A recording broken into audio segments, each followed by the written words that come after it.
Hello good morning दोस्तों, कैसे आप लोग? अच्छे होंगे, बहुत ही मस्त होंगे, स्वस्थ होंगे। ये देख सकती है खुशबू जी क्या बना रही है, दिखाते हैं आप लोगों बोरी को। की सब्जी।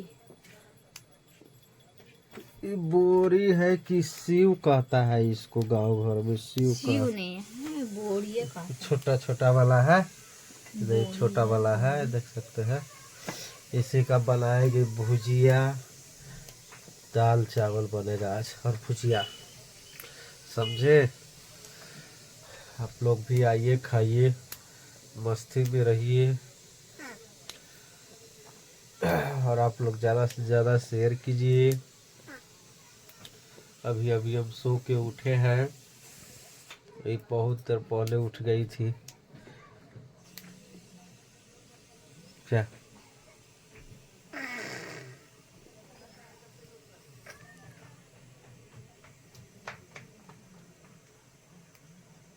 क्या बोले? कुछ पूरा ही नहीं रहा है, बताइए।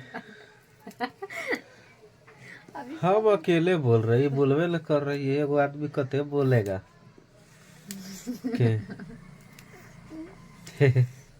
खाली हंसेगा। चाय गरम करके ले आए मम्मी जी।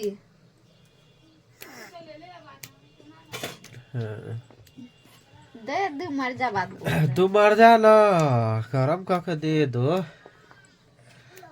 यार देखो, हीरो बाबू बारी में से आके यहाँ पर आ गया बैठने के लिए। ना करो बाड़ी में भागलो। हाँ तो अच्छा, पूछिए, तू हम ना पूछबा। पार दिया जी। कुछ कर ले ली। बंडल भाई यहाँ तक